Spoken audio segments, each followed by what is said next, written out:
Halo semua, kembali lagi sama Kakak Putra Detulo.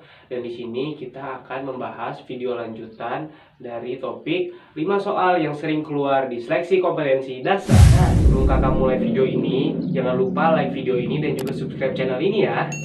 Oke, lanjut ya ke soal nomor 4. Nah, di soal nomor 4 ini itu masih soal sejarah. Ini dia soalnya. Kita baca bareng-bareng ya. Dasar negara yang diusulkan oleh Muhammad Yamin ialah sebagai berikut, kecuali A. Peri kebangsaan, B. Peri kemanusiaan, C. Peri ketuhanan, D. Peri internasionalisme, atau E. Peri kerakyatan. Nah, udah paham kan sama soalnya? Nah, sebelum kalian mengerjakan soal ini, kalian harus tahu dulu dasar-dasar negara apa aja sih yang diusulkan oleh Muhammad Yamin. Nah, untuk menghafalkan dasar-dasar negara yang diusulkan oleh Muhammad Yamin, kakak menggunakan kata afia.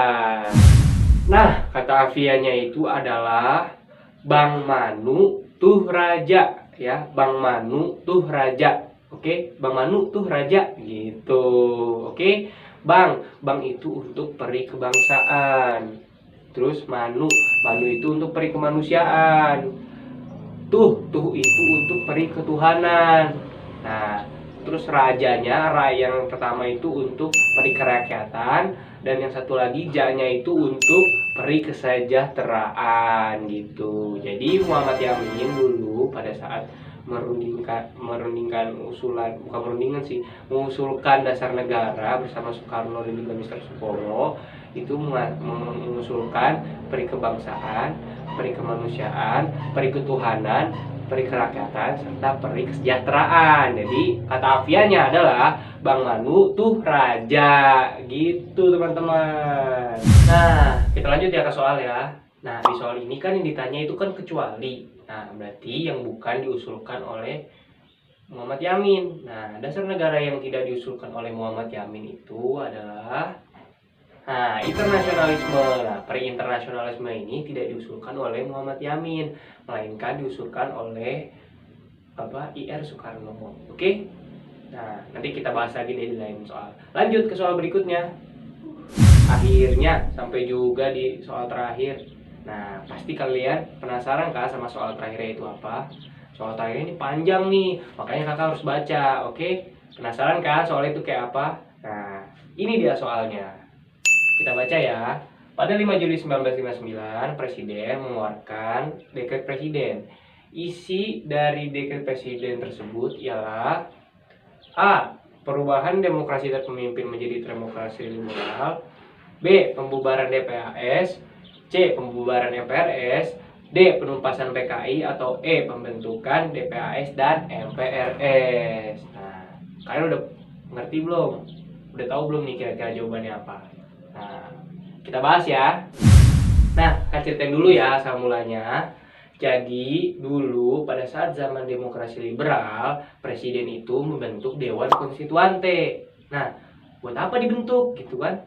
Nah, Dewan Konstituante itu dibentuk untuk membentuk undang-undang baru pengganti Undang-Undang Dasar 1945. Nah, karena Dewan Konstituante tidak dapat menyusun undang-undang baru pengganti Undang-Undang 1945 dengan tepat waktu, nah akhirnya Presiden mengeluarkan Dekret Presiden pada tanggal 5 Juli 1959. Nah, Dekret Presiden ini itu isinya apa? Isinya itu yang pertama adalah pembubaran Dewan Konstituante. Ya iyalah dibubarkan, karena apa? Karena tidak dapat menyelesaikan tugasnya dengan tepat waktu. Nah, yang kedua itu adalah pembentukan MPRS dan DPAS. Nah, MPRS dan DPAS itu apa sih, Kak? MPRS itu adalah Majelis Permusyawaratan Rakyat Sementara, dan juga pembentukan DPAS. DPAS itu adalah Dewan Pertimbangan Agung Sementara. Nah, yang terakhir isi dari dekret presiden itu adalah kembali ke Undang-Undang 1945. Jadi nggak jadi, undang-undang barunya itu nggak jadi. Nah, ini kan banyak ya. Nah, gimana cara ngafalnya? Seperti biasa gitu. Di soal ini ada jawaban dan juga pasti ada kata afianya ya. Jadi, kata afianya itu adalah Banwati kembali panas. Banwati kembali panas. Oke, Banwati kembali panas. Banwati. Nah, Banwati itu adalah pembubaran Dewan Konstituante. Oke, Banwati. Nah, kembali. Nah, kembali kemana nih? Kembali ke Undang-Undang Dasar 1945. Jadi nggak jadi tuh pakai undang-undang yang baru. Oke, Banwati kembali. Panas. Panas itu adalah pembentukan MPRS dan Dewan Pertimbangan Agung sementara. Jadi katafiannya itu adalah Banwati kembali panas. Oke? Nah, jadi kalian udah tahu dong jawabannya apa? Nah, jawabannya itu adalah pembentukan DPAS dan MPRS gitu. Dewan Pertimbangan Agung sementara dan Majelis Permusyawaratan Rakyat sementara.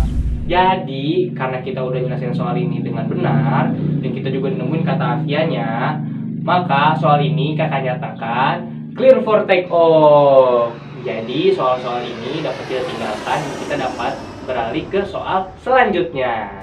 Nah, itu dia 5 soal yang sering keluar di seleksi kompetensi dasar. Nah, dari 5 soal ini, kalian itu pernah nemuin nggak salah satunya? Kalau pernah nemuin, jangan lupa tulis di kolom komentar ya. Video selanjutnya, kakak akan membahas 5 tipe soal tes intelijensi umum yang sering keluar di seleksi kompetensi dasar. Nah, jadi pastikan kalian tetap nonton dan ikutin video-video kakak ya. Oke, sekian dulu video dari kakak. Mohon maaf bila ada kesalahan di video ini. Jangan lupa belajar, jangan lupa berdoa, jangan lupa minta restu dari orang tua ya.